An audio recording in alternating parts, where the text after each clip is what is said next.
Welcome to Date Night with Martina. It's a pleasure to be here. It feels like a little while since I've done one of these. For those who don't know me, I'm Martina Hughes, and I've been leading workshops, retreats, trainings, and sessions over the last 15 years to support people to open their hearts, to be more connected to their bodies, to their sexual energy, and to improve the quality of their relationships.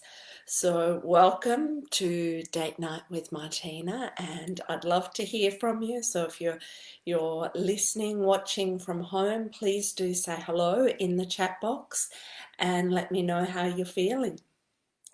I'm a little bit tired. I've just started getting up early to exercise, or earlier than I usually get up. So the last 2 mornings have been early starts, and so my body is feeling the effect of the early morning, but give me another week or two and I should be used to the new routine. Tonight's topic is the power of receptivity for real connection. And I felt like this was an important topic to bring forward because I know here in Victoria, people are still largely in isolation and not spending time together. And in other parts of Australia and the world, there are still varying degrees of restrictions in play. And I think with the restrictions in play, I can already sense how people are a little tentative around physical contact with each other, a little tentative around what the future of social connection is going to be. And for me, that's incredibly sad because I do believe that connection it's part of what makes us human. It's part of what brings me to life, brings many people to life, and connection is so fundamental to who we are as human beings. So I think it's critical to be able to connect more deeply with others.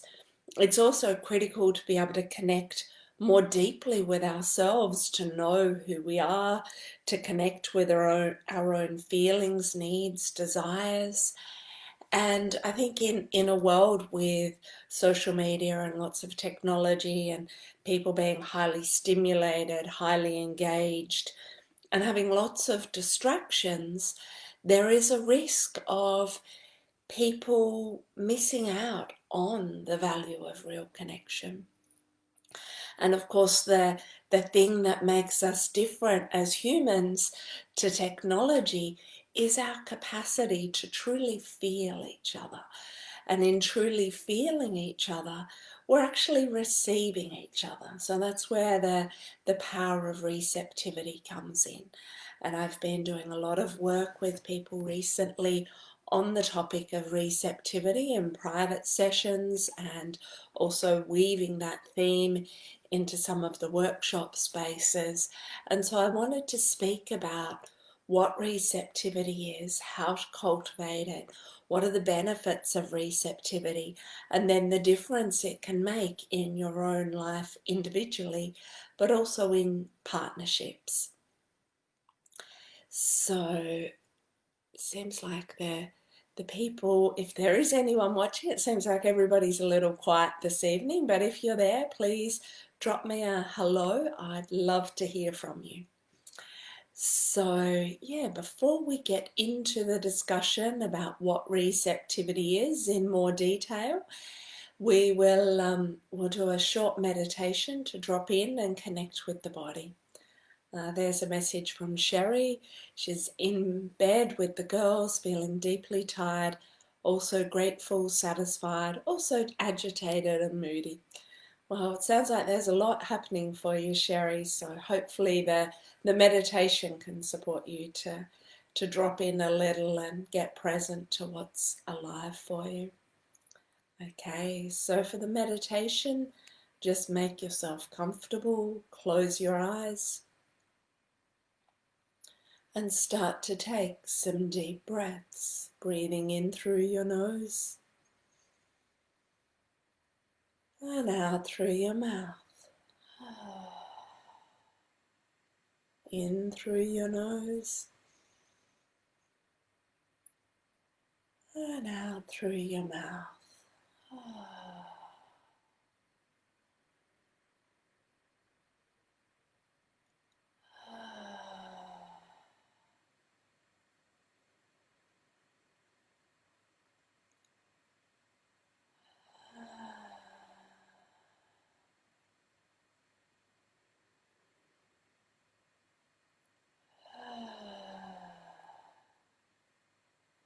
And with the breath, beginning to relax the body, to release any tension in your head, your jaw, your face, to let go of any thoughts, worries and concerns, and come into this moment.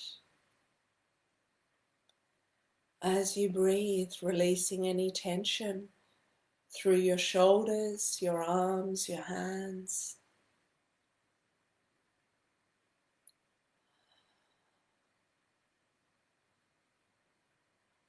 Releasing any tension through the chest, the upper back, the mid back, the belly and the lower back. Breathing into the hips, the pelvic floor, the buttocks, the genitals, and releasing any tension through that area. Breathing into the thighs, the knees, the calves, the ankles and the feet, releasing any tension through the legs and the feet.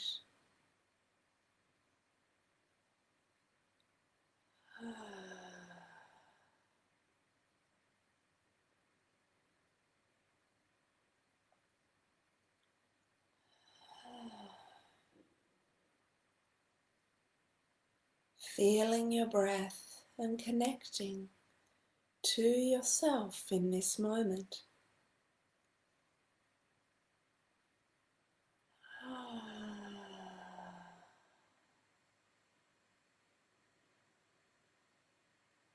What do you notice about the quality of your breath? Does it feel deep and full? Does it feel forced and perhaps shallow or rushed?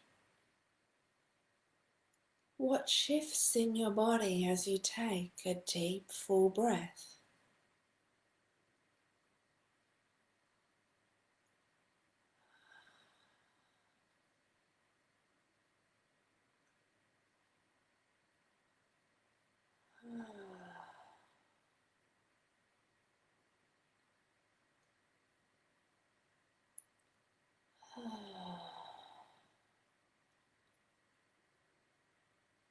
Noticing the effect that your breath has on your body. Noticing what sensations are present in your body. Noticing what emotions are present in your body.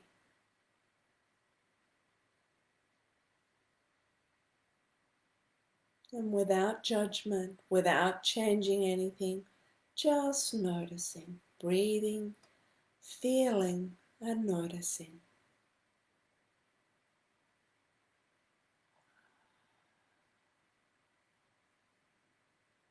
Let's take another 3 deep breaths together before we bring the practice to a close.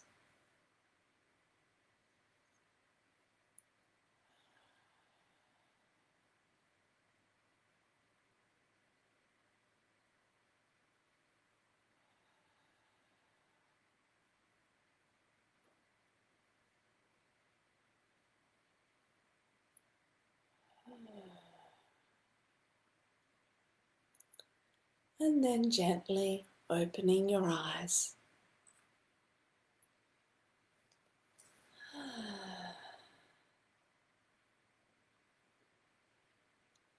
So firstly, what is receptivity? So receptivity is the quality of breathing life in and being able to receive, whether it's receiving ourselves whether it's receiving another person or whether it's receiving our environment. That receiving can happen through our breath, it can happen through all of our five senses, it can also happen through our connection with the intangible space and world and energetic experience around us. I find that there's a tendency in life today where people have become quite highly protected, and sometimes we're highly protected because there's been past trauma. Sometimes the protection has come about as a result of conditioning. Sometimes it's what we've picked up in our family or school or through connection with peers. Sometimes we've learnt to protect ourselves simply because the world has felt too overwhelming and we've felt overly sensitive to even being able to process incoming stimuli. So there's lots of different reasons, just moving my table a bit, there's lots of different reasons why people experience that protection and the shutting down of receptivity. But when we shut down the experience of receptivity, what happens is everything starts to feel a little more dull, lifeless. We can feel a bit disappointed, bitter, and we start to see and experience life a bit more in black and white rather than full technicolor. So the shutting down of our receptivity just dulls everything and has us feel less alive internally, but also less connected to our environment, less connected to other people. Whereas when we open up our receptivity, there's the capacity for heightened sensation in our body, heightened sensitivity in our connections, and also enhancing pleasure, enhancing feelings, and creating a stronger flow between us and other people. So there's a lot of benefits and reasons why opening up to our receptivity can really change and heighten our experience of life, bringing in much more of the things that we desire. And so you can begin to practice receptivity, firstly, just with your breath, as we did just then, just breathe in fully, breathe out, breathe in, breathe out, and starting to notice what sensations are stirred in your body. The more deeply you breathe, the more fully you will connect to your body. Oftentimes when people start these kind of practices, they may only feel the smallest trickle of energy, just a little bit of sensation. And so even if you just feel a trickle of energy, breathe to that trickle of energy. Because when you breathe to that trickle of energy, what can happen then is that over time, that trickle of energy, it builds up. So something that was once a small sensation, perhaps even just like a tiny little creek or rivulet, then over time that can grow and expand into a river of energy or sensation, and then expand even more into an ocean of sensation, feeling, and energy. So letting that expansion fill your body up with more feelings and more sensations. Now, for people who have experienced significant trauma, feeling sensations in the body may become overwhelming. And so it's important to recognize that if you start to feel overwhelmed with sensation, overwhelmed with emotions in the body, you can simply pause, let go of the breath, open your eyes, and simply ground yourself in the space you're in by looking around and registering that you're safe in your environment. registering certain objects around you to give you a sense of connecting with your space and that you are perfectly okay where you are. If you feel overwhelmed and the trauma keeps coming up consistently with this kind of practice, then you may need to seek professional support in resolving the trauma. But if you're practicing the receptivity, and let's say in the beginning you might feel a little numb, you're taking deep breaths and going, oh, I'm numb, I don't feel much. That's okay.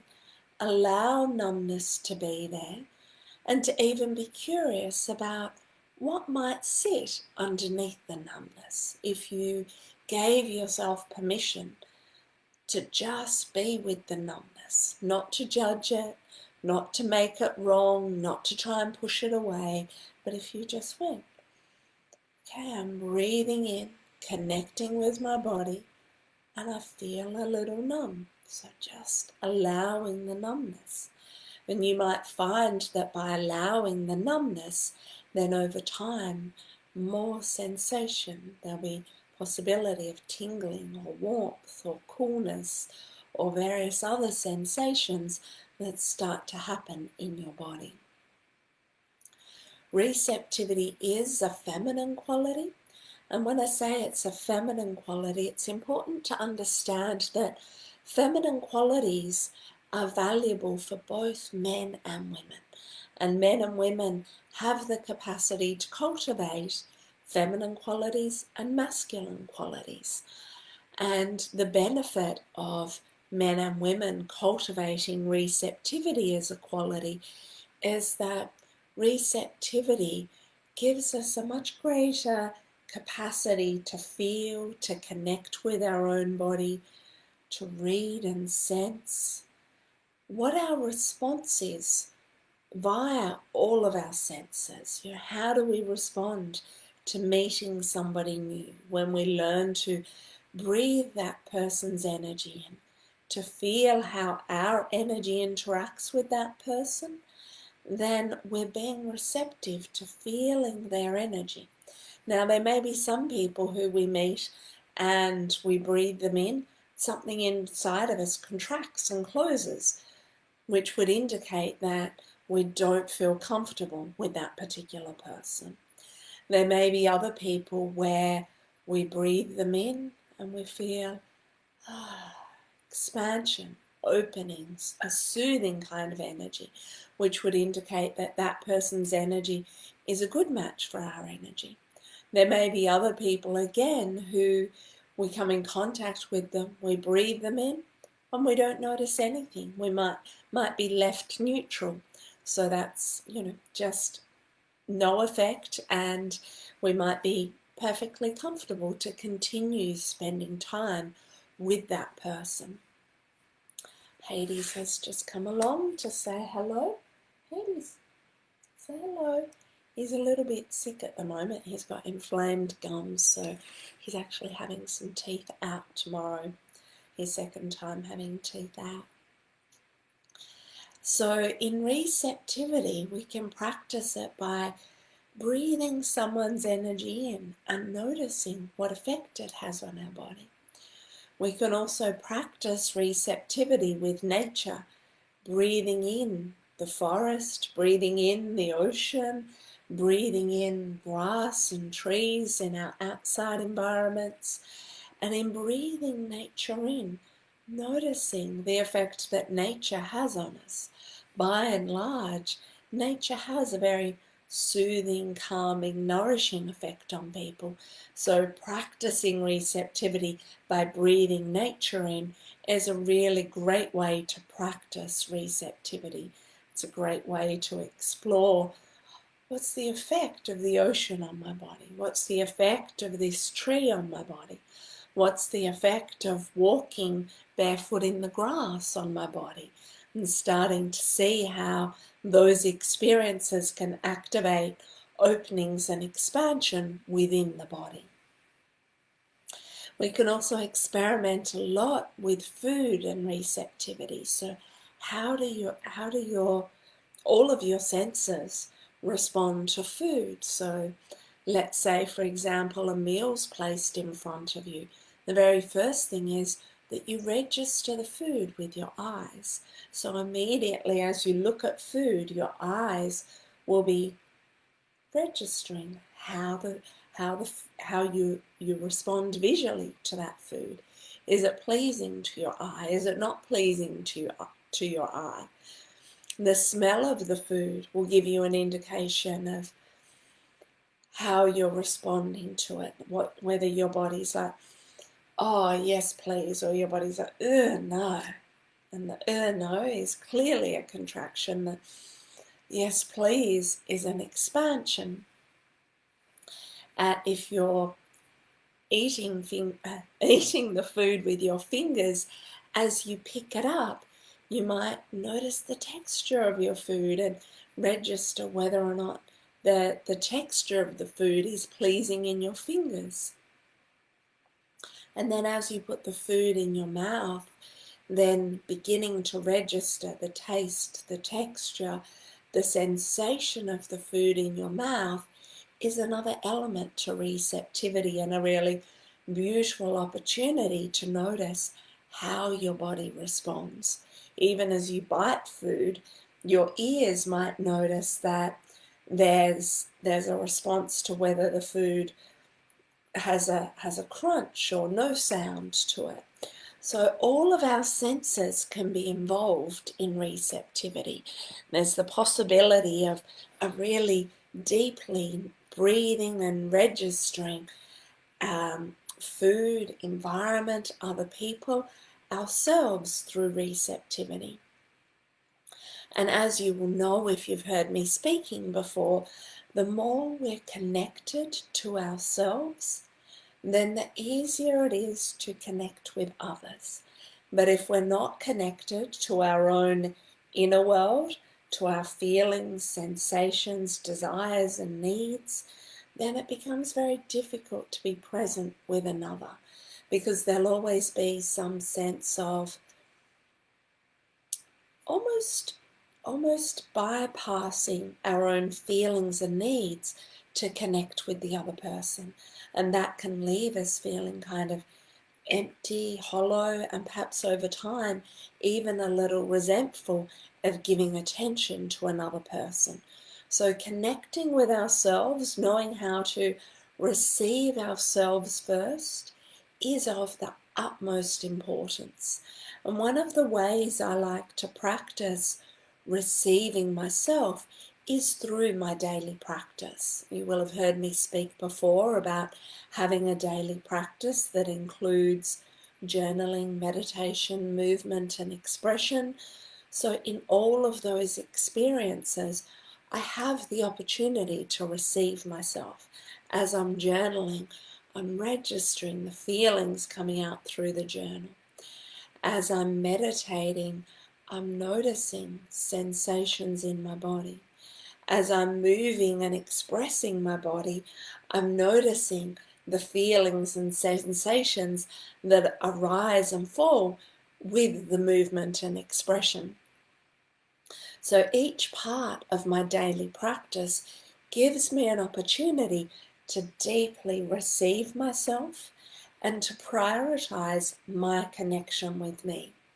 So by prioritizing my connection with me, then when I move about in the world, it gives me a lot more capacity and range for connecting with others and being truly present to who they are, being present to how they feel, and being right there in the moment connecting with whoever it is that comes into my space. I'm wondering if this makes sense for people. I might just give you a moment to comment, to share anything that you're noticing or feeling based on what I've shared so far.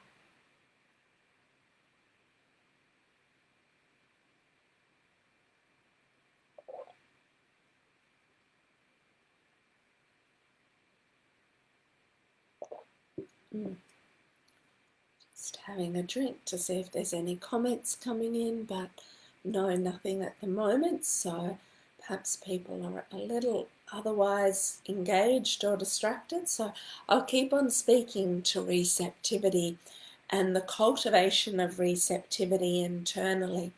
And we'll do a touch practice for this because I think touch is so important in our receptivity. So just touching your forearm, close your eyes, relax your arm, and take your right hand to caress your left forearm.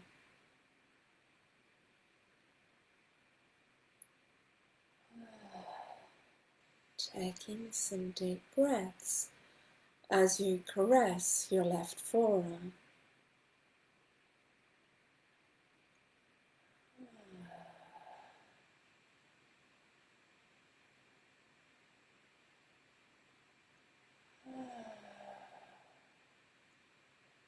Noticing how it feels as you caress your forearm, using your fingertips, your palm,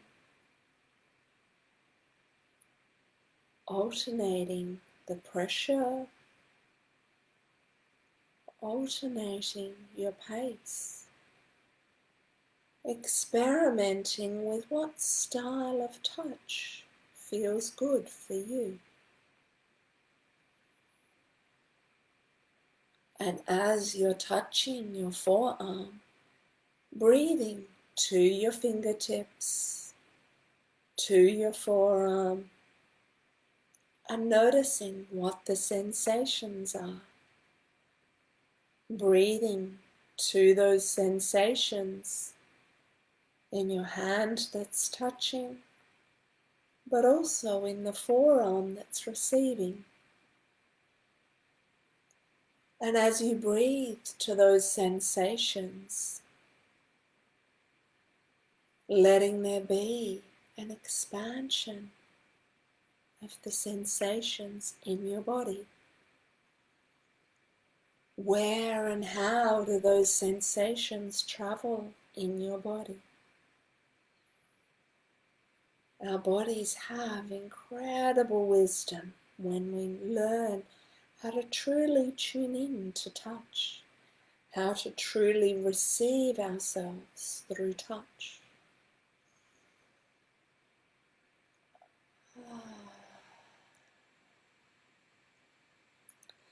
And releasing the practice, releasing your arm, your breath, your hand. And so that's just a really small taste of how you can touch yourself to expand your receptivity, to heighten your pleasure, to heighten the connection in your body. And doing this kind of practice regularly, and you can expand from the forearm to the upper arm, to your breasts, your chest, your belly, your genitals, your thighs. Doing this kind of practice regularly will keep on increasing and increasing and increasing your receptivity so that you have much more capacity for sensitivity, receptivity, pleasure, and deep sense of internal connection, knowing what your body responds to, knowing truly what feels good for you.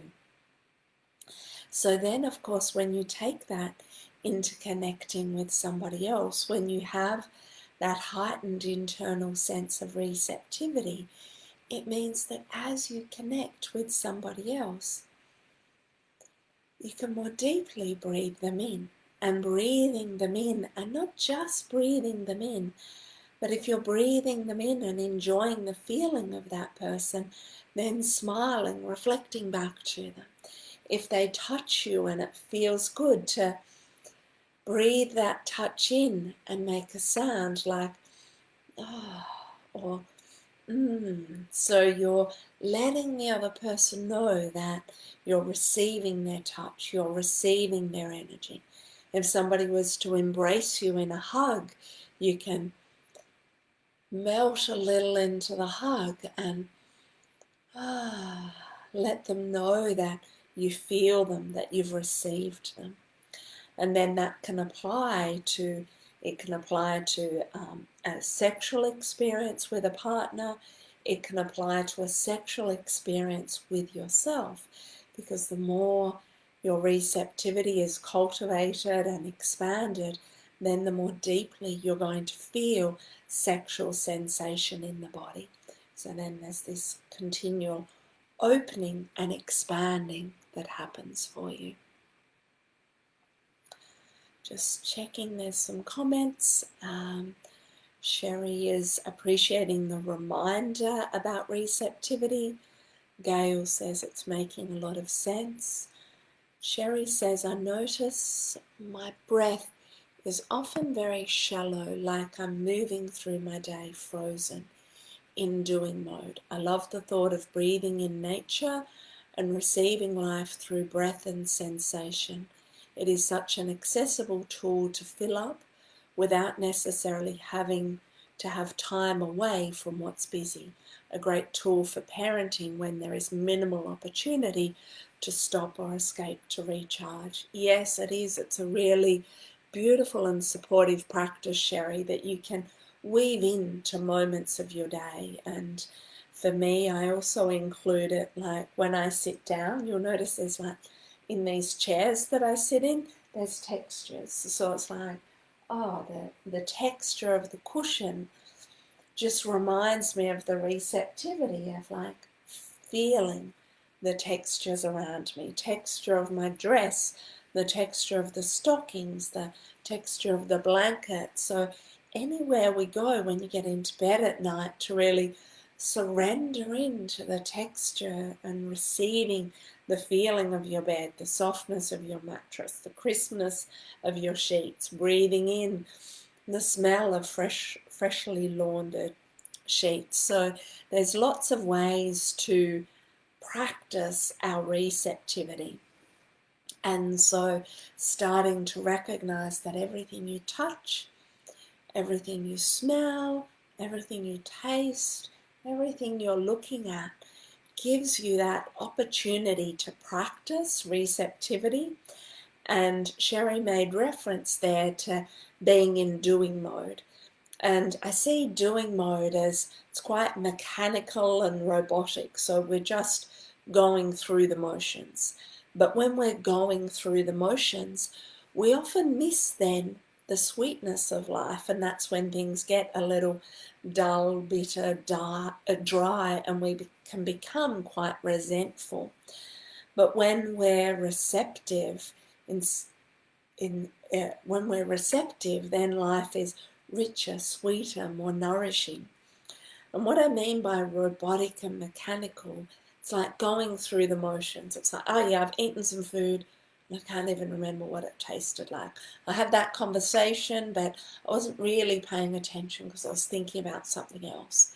Or I wasn't receiving what somebody was saying to me because I was just thinking about what I wanted to say. Or the times when we're driving, and in driving we get to the destination and go, oh, where was I? Because we were so busy thinking that we weren't connecting with what was happening. We weren't receiving our surroundings. So receptivity is a really beautiful tool to overcome the doing mode or the going through the motions mode. It really helps us to become much more present in everyday life. And in some ways, receptivity is a result of both being present and connected to our feelings. Because in receptivity, we need to be present to the moment without any preconceived idea of how the moment should be. So being receptive is letting go our ideas of what should happen, how it should be, what it should look like. So it's present to what's here right now. And then how do I feel? How do I respond? Do I contract? Do I expand? Do I open here? Do I stay neutral here? So there's a lot of really beautiful opportunities for, practicing receptivity in everyday life, and coming out of robotic, mechanical, or going through the motions means that we stop diluting energy, we stop losing energy, because when we're receptive, we're also receiving energy in from our environment. We're receiving energy in from the things that truly do nourish us. And so then people find that they're less likely to be depleted of energy when they truly practice that breathing in and being nourished by the things that support expansion. And so it feeds into real connection, because if I'm in a communication with somebody, if I'm having a conversation and I'm off thinking about, what I need to do later on, or I'm thinking, I don't really agree with her, so I'm going to say this next, and then I'll say that, and then I'll say something else. So if I'm planning what I'm going to say next, I'm not present. I'm not receiving the words that that person is saying. I'm not receiving the feeling of that person in the moment. And so it really just creates more and more disconnect. And so to be truly receptive in a conversation is to hear the words, to feel the feelings underneath the words, to have a sense of what naturally bubbles up in you as a response, rather than your preconceived ideas of response. It also means if somebody offers you a compliment, how do you breathe it in and let yourself feel and truly receive the compliment? If somebody gives you feedback, to be able to breathe in and feel the feedback, notice where it lands in you. It doesn't mean you have to believe everything that comes your way, but you learn how to receive things so that you can run it through your system and even feel if it's true for you. And so this means that when we're communicating with people, when we're connecting with people, if they feel received, they're going to feel much more nourished, delighted, and engaged in that connection. And we're going to have that as well. Because when we're truly receiving that person, then responding from a place of having received them, they will respond from a deeper place. And so then our connections, our communication become much more nourished and nourishing. We're in a much more alive and responsive kind of mode. And then there's a whole lot more energy that can be generated. And that doesn't just apply to the spoken communication, but it also applies to the non-verbal communication through our bodies. And then it applies to touch, to making love, to connecting in so many ways, that bringing receptivity in adds whole new depths of nourishment, depths of feeling. And people who practice receptivity, who really receive the other in communication, who really receive the other in physical touch or making love, those people, they feel warmer, they feel more radiant, they feel more alive, they're more in touch with a deeper quality of connection, vibrancy, radiance, and aliveness. So there's lots of beautiful things that receptivity brings into our lives, and really nourishes our internal connection, but also our partner connections in so many ways. So I hope that gives you some tools for working with receptivity. If there are any questions, do let me know. We've got a couple of moments before I wind up. I think 45 minutes kind of feels like, or actually maybe it's been 40 minutes, but it feels like a good amount of time for a Facebook Live, given that people have other priorities and responsibilities in their lives. But yeah, if you have any questions, I'll take a moment for any questions you might have. I've also just today recorded a meditation called Cultivating Receptivity, and it also has a PDF, 3-page PDF document with it outlining practices for receptivity. That's going to be available on the website tomorrow, so if you're interested in exploring receptivity some more, I recommend heading over to martinahughes.com tomorrow and purchasing the audio meditation and the PDF about cultivating receptivity. I say tomorrow because it hasn't been loaded yet.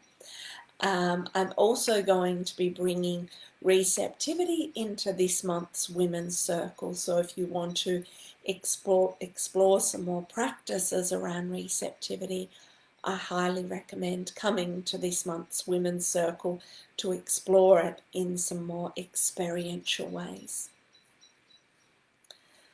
Lovely. Gail says, perfect. Thank you, Martina. And just as another note for any singles on the call, I will be bringing this theme of receptivity into Date Night for Singles coming up on the 24th of October. So if you are wanting to meet other single people, then of course come along to Date Night for Singles on the 24th of October. Thank you to those of you who've joined me tonight, and thank you to anybody who's watching this at a future date. And the website is martinahughes.com for anybody who wants to go over there and check out the shop and the events calendar for upcoming events. Thank you very much for being here, and I look forward to sharing more with you soon. Good night.